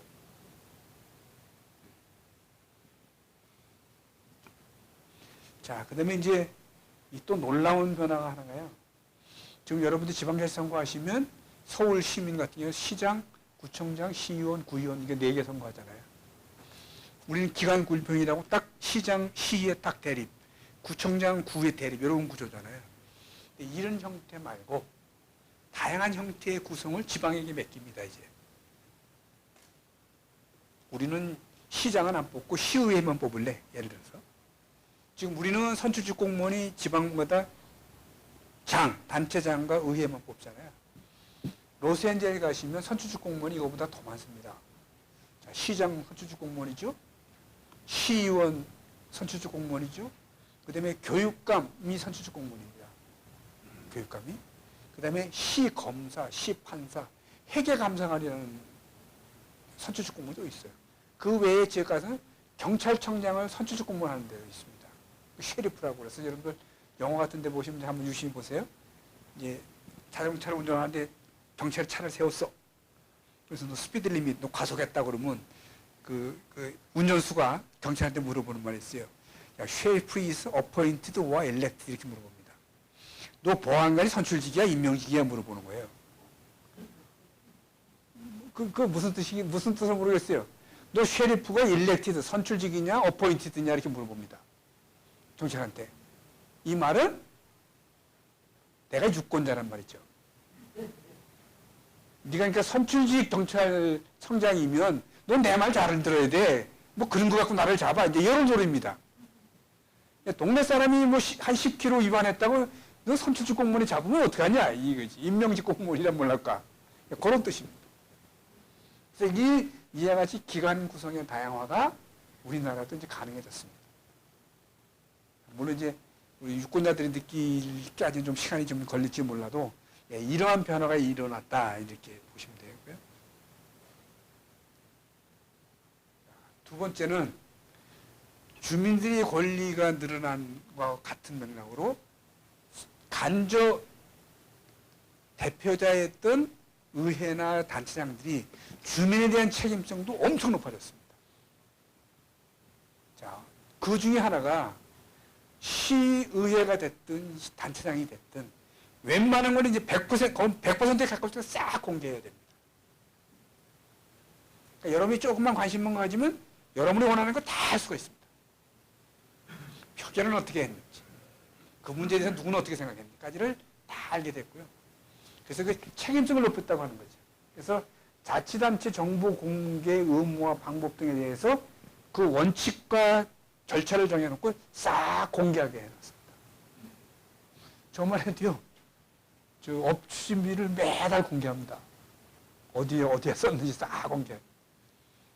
그러니까 아무래도 돈 쓸 때 신경 쓰이죠? 똑같습니다. 이제 공금을 쓰는 데는 웬만적으로 100%다 공개한다. 이렇게 보시면 됩니다. 자, 의정활동을, 특히 의회도 의정활동을 공개해서 주민들이 언제든지 의회들이 어떤 활동을 했는지를 늘 볼 수 있게 해줘야 돼요. 자, 그 다음에 이제 겸직금지, 의원을 하면서 다른 걸 하는 거 있는데 그 겸직금지 조항을 늘렸습니다. 그러니까 의원 하려면 전업으로 하고, 그 다음에 예외적으로 겸직을 하고, 또 겸직을 하면 겸직했다는 상황을 다 공개해야 됩니다. 내가 의원직하고 어떤 직을 겸직하고 있다. 특히 의원들은 지방정부가 출연한 출연기관하고 거래하는 걸 금지시켰습니다. 그래서 뭐 부인이 시청하고 뭐 거래하고 뭐 이래가지고 가끔씩 매스컴에 이렇게 문제점이 나타나는데 그게 원천적으로 이제 지방의원의 영리 목적 거래 금지를 했고, 그 다음에 이제 모든 지방의회에 윤리특별위원회라는 걸 신설해야 됩니다. 그리고 윤리특별위원회를 심사할 때 그 대상, 윤리심사위원회의 대상이 의원들의 징계에 관한 건이면 그거는 반드시 윤리심사자문위원회를 거치게 되고, 윤리심사자문회는 100% 민간으로 구성해야 됩니다. 그러니까 의원들의 윤리를 더 강화해야 하는 차원이라고 이렇게 보시면 되겠죠. 그러니까 주민들의 권리는 강하게 하고, 그 다음에 그 간접 기구였던 의회라든지 그 책임은 높였다. 이렇게 보시면 되겠습니다. 그러니까 결국 두 개 다 주민들의 권리를 강화한 조치다. 이렇게 보시면 되겠죠. 그 다음에 자치단체에 보시면 수많은 자문기관들이 설치되어 있는데, 특히 자민기관들이 주민들의 권리를 제한하거나 새로운 의무를 부과하는 자문을 못하게 해놨어요. 이해되시나요? 자문을 하는데 좋은 정책을 만들고 뭐 이런 거는 자문할 수 있어도 권리를 제한하거나 뭐 의무를 뭐 세금을 더 내게 하는 그런 자문을 하면 안 돼. 그 다음에 매년 자문기관의 설치 현황을 의회에 보고해야 됩니다. 그러니까 막 이제 집행부에서도 그 자문기구에 대한 남용은 상당히 제한될 거라고 봐지고요. 그 다음에 제가 아까 국가와 지방이 이게 대등한 관계가 됐다는 게 이 조항에서 똑같죠. 여기 보시면 향후 국가와 지방자치단체는 주민의 균형적인 서비스 제공과 지역 간 균형 발전을 위해서는 반드시 협력을 해야 된다는 협력 의무 조항을 신설했습니다. 그러니까 균형 발전, 서비스의 균형적인 제공은 국가와 지방의 공동 의무입니다. 이제 여기까지가 이제 굉장히 중요한 사항이라고 보시면 돼요. 자, 근데 특히 이번 지방자치법의 큰 변화는 지방의회가 정상화됐다 이렇게 보시면 되겠습니다. 그래서 조례전용권이 범위가 됐고요. 특히 새로운 지방자치법, 아까 우리 공공위기구가 나왔는데 새로운 지방자치법에 지방자치단체 국제협력 교류가 지방자치단체 공식 업무가 됐습니다. 지방자치법에 딱 명시됐어요. 국제교류 업무가. 또 하나는 아까 자치경찰이 생겨났다는 얘기 말씀드렸죠. 네, 시도 자치경찰이 새로운 업무에 들어갔고요. 그 다음에 의회에 의원들을 전문적으로 도와주기 위한 정책적 전문 인력 제도가 새로 도입됐습니다. 근데 이제 이게 무슨 제도냐 그러면 혹시 여러분들 매스컴에 우리 지방의원들이 정책 보좌관을 좀 필요로 한다는 얘기 들으셨어요? 예, 그거에 대한 라고 보시면 되겠습니다. 정책 지원 전문 인력 제도고요. 그다음에 의회 의원 발의 요건, 종전에는 의원수의 3분의 1이나 10명 이상이 조례를 발의할 수 있는데 이제는 그 조례 발의 요건을 지방의회 조례를 맡겨서 또 있고요. 요 6번 지방의회 회의기로 표결 의무화. 요게 이제 표결, 그죠? 투표할 때 반드시 가부를 반드시 기록해야 된다는 얘기고요. 자, 인사권 독립 말씀드렸고, 국제교류 협력 업무가 새로운 업무가 됐다.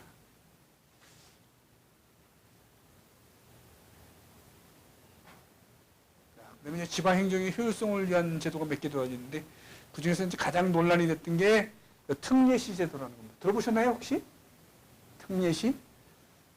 경계조정, 매립지, 누락지, 등록지는 그동안 지방자치단체 간에 분쟁이 생기면 이결하는데 굉장히 시간이 많이 걸렸어요. 관련 지방자치단체가 동의를 하지 않으면, 이제는 동의 안 하면 바로 분쟁조정위원회에서 직권으로 결정을 하는 제도로 아주 단순화시켰죠.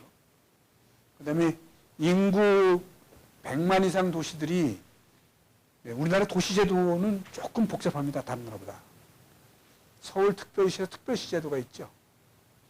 또 우리나라는 다른 나라는 거의 없는 광역시 제도가 있습니다. 우리나라 6개의 광역시가 있는데요. 그 외에 세종특별자치시가 있어요. 특히 이 광역시는 1995년도에 생긴 제도인데요. 이게 2층제 정부입니다.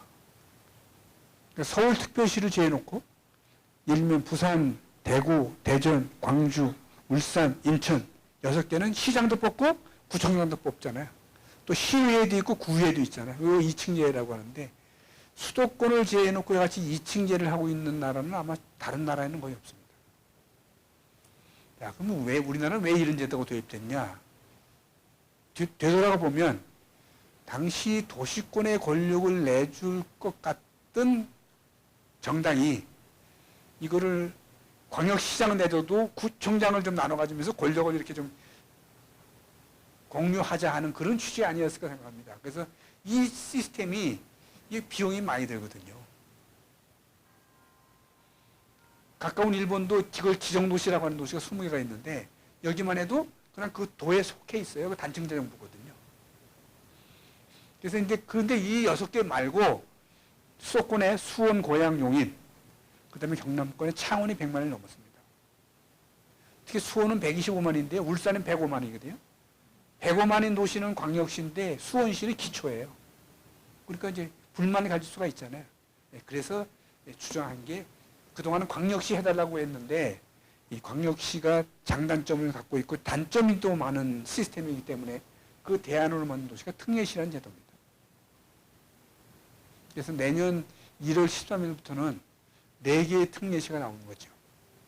수원, 용인, 고양, 창원. 네. 이게 도시행정의 시스템을 좀 효율화하기 위해서 만들어진 제도다 이렇게 생각하시면 되겠습니다. 자, 요건 뭐 특히 제가 오늘 균형 발전에 관한 말씀을 많이 드렸는데 이제 마지막 얘기가 되겠습니다. 자, 조선시대에 우리나라가 도가 몇 개였었나요? 네, 8도입니다. 그래서 8도 금수강산이라고 그러잖아요. 근데 지금은 그 도에 해당하는 이 행정기관이 17개입니다. 17개 시도, 남한만. 조선시대는 남북한 8도였는데 지금 남한만 17개 시도가 있습니다. 그런데 그 쪼개지는 것만큼 교통통신의 발달은 어떻게 됐나요? 교통통신의 발달을 고려한 행정구역이었다면 우리나라는 남한만 한 3도나 4도 정도면 맞는 거죠. 교통통신이 발달하니까 불편함도 있어요. 우리 집 공무원 할 얘기가 한 몇 년 전만 해도 부산 가면 1박 2일 출장인데요. 요즘은 그냥 당일에 갔다 와야 됩니다. 4-5시간 걸릴 때는 내려가서 4-5시간이니까 가서 점심 먹고 일 보고 못 올라오면 가르쳐야 되는데 지금 2시간 반이면 쭉 가니까. 그래서 아마 교통통신의 발달 때문에 천안에서 서울로 출퇴근도 하시는 거잖아요. 근데 우리는 17기 시대로 쪼개졌어요. 자, 근데 이게 지금 역산에서 추정해 보면요. 이거를 쪼개야 되겠다고 마음먹은 사람들이 일본 자문관들이었습니다. 1896년도 갑오개혁이라는 게 일어날 때 이 조선 팔도를 그 사람들은 처음에 23개 부로 쪼갭니다. 23개 부로. 그래서 여러분 한성부, 경성부 들어보셨나요? 아, 이게 그때 나온 단어죠. 그때 그 이듬해에 우리가 일본 사람들이 어드바이스를 했던 갑오개혁을 뒤집는, 개혁을 완전히 뒤집는 건데 그때 팔도로 돌아가지 않고 13개 도로 돌아갑니다. 그리고 1945년 광복 맞으면서 서울시가 경기부터 떠나가요. 그게 서울특별시죠. 그 다음에 1963년도에 직하시라는 제도가 생깁니다. 부산 직하시 뭐 이렇게 해가지고. 그 직하시가 이름 바꿔서 광역시가 된 거예요. 자, 우리 인구가 5천만인데 수도권에 지금 2,300만이 살고 있어요. 저는 이 시스템이 오래 가면 갈수록 다음 세대는 이 시스템 때문에 더 고통은 크다고 생각해요.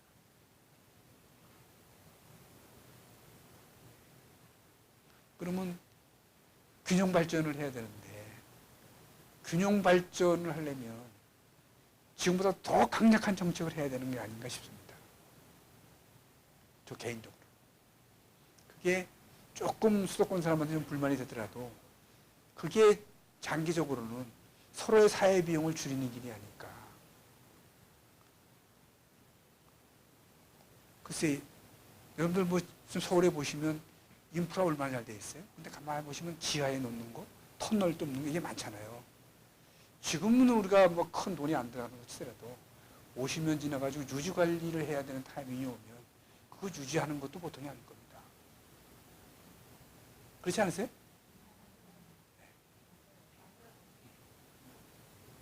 특히 여러분들 도시 걸어 다니면서 여러분이 기다리는 버스가 자주 와서 좋긴 한데 뭐 저도 자주 굉장히 좋아하는 분 사람인데 타보시면 이 버스인지 택시인지 잘 모르잖아요. 한 2명 타고 있잖아요. 근데도 2명 탄 버스가 또 오잖아요. 이 시스템이 언제까지 가능할까? 그래서 저는 국토에 적절하게 뭐 똑같지는 않더라도 이렇게 좀 거점들을 좀 만들고 그 거점들이 서로 경쟁하면서 이렇게 인구도 분산하면서 이런 시스템을 만들어가면 좋겠는데 그게 쉽지는 않은 것 같습니다. 근데 그래서 이번 정부가 낸 아이디어가 특별지방자치라는 제도입니다. 지금 조선시대 팔도보다 작은 행정구역 17개로는 수도권하고 경쟁하는 게 이게 물리적으로 불가능하잖아요. 그래서 동남권, 부산, 울산, 경남이 연대해서 메가시티 하나 만들겠다. 충청권 연대하겠다. 뭐 이런 논의들 가끔 보시죠? 그런 거를 제도적으로 좀 도와줘서 그래서 저는 그냥 우스갯소리로 신삼국지 같은 시스템을 만들어서 호남권 크게 하나, 영남권 크게 하나, 중부권 크게 하나 이렇게 해가지고 그 인구 되면 작게는 500만, 크게 하면 800만씩 되거든요. 그럼 수도권하고는 뭐 차이가 좀 나더라도 그 정도면 경쟁할 수 있지 않겠냐. 그런 네. 뭐 제가 이 말씀드린 것만 해도 이게 이론적인 얘기고요. 그러려면 국민 간의 컨센서스가 필요합니다. 그러니까 예를 들면 여러분들이 혹시 뭐 이런 아이디어를 제가 드리면 어떻게 되는지 모르겠어요. 여러분이 세금을 한 100원 냈다 치시면 지방세로 80원은 서울을 위해 쓰고 20원은 좀 지방을 위해 쓰고 여러분 그게 가능하시겠습니까? 네. 내가 볼 때 그런 마음을 가져주시면 수도권, 비수도권이 공존할 수 있습니다. 왜 내가 서울 사람인데 그 돈을 서울에다 안 쓰고 내가 지방을 줘? 이러시면 이제 문제 해답 찾기가 굉장히 어려우시죠. 상생해야 되는 거죠. 여러분 서울하고 비수도권하고 차이가 커지면 커질수록 그거의 차이에서 오는 또 비용 코스트도 만만치가 않습니다. 여러분도 지방 가시면 마음 편하시겠어요? 그렇잖아요. 같은 나라에 같은 시스템 안에 사는 사람인데 차이도 서로 인용 가능한 적당한 선이어야지 너무 차이 나면 안 되는 거죠. 그래서 저는 사람들 간에는 70년대 삶과 2020년의 삶이 좀 같이 있습니다. 제가 참 눈부시게 발전해 왔긴 왔는데 조금 이 폭을 줄여서 막 같이 가는 훈련을 그렇게 많이 하지 못했어요. 그래서 여러분 조금만 관심 가져보시면 70년대 삶이 아직도 있습니다. 그거를 이제 끌어올리는 게 과정 하나고요. 똑같은 맥락에서 수도권과 비수도권이 간격을 줄이는 것도 굉장히 중요합니다. 이런 노력들을 같이 해서 성과를 내면 우리는 미래가 있는 나라, 미래가 있는 민족이 되는 거고 가는 사람만 가고 나머지 떨어진 대로 가겠다. 이거는 내면 저는 지속 가능하지 않다고 봅니다. 네, 그러니까요. 네, 그러니까요.